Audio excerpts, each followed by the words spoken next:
Hey, welcome back. You're watching The Global Bookworm. My name is Kelly and I'm here with the second of 3 haul videos to celebrate my return to my previously much neglected channel for many a month, mea culpa.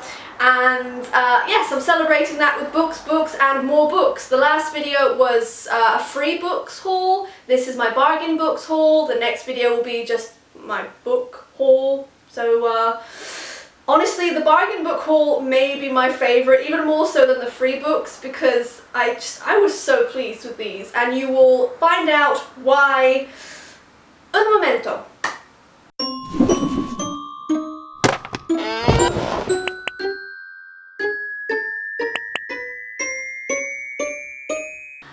And here they be, my bargain books. Look it, look it, look it, look it. Can you see them? Can you see them? Can you see them? So, I'm going to start with the only one of these that was $10. That's like £5 British, and I don't know how many dollars. I'm sorry, I just don't think in US dollars anymore. Well, I never did. I don't know where I'm going with this already. So, the only one of these that was not... Actually, no, I'm lying. I am lying to you. Please don't unsubscribe. Alright, I'm going to start with this one instead, which was the cheapest of all of these books here. It is Race the Wind by Lauren St. John, which I think is the second book in the $1 Horse Trilogy. And Lauren St. John seems to have revived the horsey books, and I loved horsey books. Any animal books, really. That sticker is annoying me. Why have I allowed it to continue existing? La la! I know. So this was $4. That's £2. Say what? Obviously I'll need to buy the first book before I can actually read it. And the first book will probably cost an arm and a leg, but blue pages. Yeah, I'm putting that one there, and it's gonna fall. This one, particularly pleased with. I recently, as in 2 weeks ago, went to Brisbane, and in a place called Fortitude Valley, in their train station, they have a book grocer. This was $10. It's beautiful. I think it must be the American hardback, but look how pretty! And this feels kind of, can you hear it? Sounds a bit like sandpaper. It's a little bit textured and rough, and I like it. It's kind of like sandy. It's called Turn Right at Machu Picchu by Mark Adams, subtitled Rediscovering the Lost City One Step at a Time, and it's a travel narrative, and it further explores a place that I desperately want to go to one day, Machu Picchu, and I am thoroughly looking forward to reading it. In fact, he's recently released one in the last couple of months, sort of rediscovering the lost city of Atlantis, or discovering, but it's basically exploring the myth of Atlantis and the kind of factual evidence behind it, I think. I gotta read that. So, happy days. So we've spent $14 so far. This was $5, yellow sticker, $5 book. And, oh yes, I remember, oh that'll be exciting when I get to that one. This is Of Beast and Beauty by Stacey J. Whenever there is a Beauty and the Beast retelling, I'll be there. I am all about Beauty and the Beast. It is my favourite fairy tale. Love, love, love. And this one, that wasn't quite the blurb I was hoping to find at the back. Like, oh, I remember now. The girl in this, Beauty, is blind, and she thinks she's ugly, but I'm guessing she's not, because she's Beauty. On the back it says, "It's pointless, hopeless. Even if she weren't afraid of me, we'll always be enemies at the core. She rules a wicked, selfish city, and my tribe suffers for her people's comfort. She's a queen, I'm her prisoner. I resent her and she fears me, and there are times when I fear her too. I am her monster and she is mine. But right now none of it matters." a lot to overcome, quite frankly. That was $5. And did I mention it's Beauty and the Beast retelling? So thrilled. This one did have a yellow sticker on it. It was also $5. I Am the Messenger by Marcus Zuzak. But Marcus Zuzak was recently in Sydney. He did a talk at the Jewish Centre. I forget exactly what it was called, but there were limited numbers and it was sold out before I got there. So I gave this to my friend and she got it signed. It says, "Dear Kelly, all best from," and it has the Sydney Bridge, it says home, and then it has his signature. I did give her my copy of The Book Thief as well, but she had so many copies of The Book Thief to get signed that she felt bad, so she gave him The Messenger from me, which I'm kind of sad about, but hey, I wasn't even there, so how much can I really complain? So how much have we spent? Oh, $19. Oh, I lied. This was not $5. This was $4.99, although there's no 1-cent change, so really it would have cost $5. Why am I saying all this crap? Again, I've left the sticker on and that offends me. This is the Bronze Horseman by Paulina Simons, although I swear it used to say Simmons. Can anyone back me up on this? Paulina Simons previously, but recently they've all been reissued and it says Simons, but didn't it used to say Simmons? Am I making that up? Double M-O-N-S? Anyway, this is a lovely hardback version, kind of like a library hardback though, because you don't get a dust jacket, of the Bronze Horseman special edition, and it was $4.99. I have not read it yet. And this is being made into a film as well. That'll be great. That'll be a good like BBC costume drama actually. Ooh, it's quite small writing. I'm gonna love it. It's great, and it was $4.99. So we've spent $23.99. I'm gonna give up on my editions, I think. $5 for The Giver by Lois Lowry. I need to read this. I haven't got much more to say about this other than it's kind of a modern classic. It has been made into a film. Oh, and it has a foreword by award-winning author Margaret Mahy, who wrote, I think, The Magician of Hode, which was a great book, but I never hear anyone talk about it. Was it The Magician of Hode? Am I lying? Am I lying? I'm going to say I'm not lying. The Giver.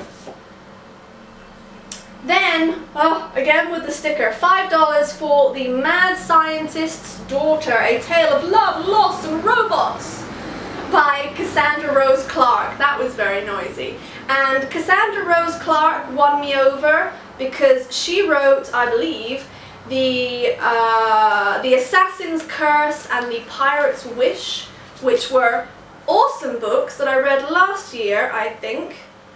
Yeah, The Assassin's Curse is on here, but not The Pirate's Wish yet. But I read them both, although The Assassin's Curse was the most like action-packed, well, actually the romance took a back burner. Like just action and adventure, and it was awesome. And the lead female was just wonderful. Look what I got here, $5 for The Final Empire, book 1 in the Mistborn Trilogy by Brandon Sanderson. I don't need to say anything about this. It's epic fantasy, and it's by Brandon Sanderson, and it's The Final Empire, and it's book 1 in the Mistborn Trilogy, and it was $5. This is Popular by Maya Van Wagenen, and it's a girl basically who discovered a vintage, who was it by? Oh, I can't remember. Betty Cornell. She discovered this kind of vintage guide to fashion, etiquette, propriety, all that kind of thing by a Betty Cornell, who was a teen model in the 60s or the 50s. And this girl discovers it, she's a real life girl, and she discovers it, she decides to put the manual into modern day practice, so she follows the vintage wisdom and recreates it kind of for a modern geek, and this is her experiment, and I have to say, she looks awesome on the back here. Just, yeah, I kind of want to try that whole outfit. The Giving Tree by Shel Silverstein. Excuse me have a cold, by the way. This, I could not believe, $5 for the hardback, CD included, The Giving Tree. And it's the 40th anniversary edition. It just gets better and better. $5 for a book that I've always wanted. I taught this in some of my English classes in Japan because it's just, it helped my students to connect foreign words with recognizable emotion. It's all a bit mathematical until you really understand the foreign language. But this is a wonderful story. If you haven't read it before, it's about a boy and a tree who are best friends, and the book sees him go through all the ages and stages of life, and what he wants and demands from the tree kind of escalates. At first he's just happy to climb in her branches and make crowns from her leaves, but eventually he wants more and more and more, and it takes its toll on the tree until the end when they're finally reunited. And what more will he ask from the tree? You find out. It's beautiful. Très beautiful, as is Oh, the Places You'll Go by Dr. Seuss. I read this to a boy I was staying with, his whole family in the outback, and I read him this many a time, and I just thought it was a perfect story.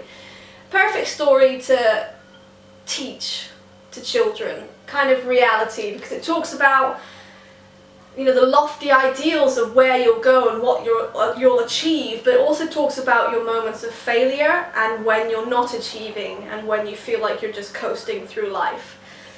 But it sort of promotes the importance of doing something. Just do something. Even if you make a mistake, do something. I am a great proponent of that message. This is the 20th anniversary hardback edition, and it was $5. $5. I still can't get over it. Just look at the pretty. Look at it.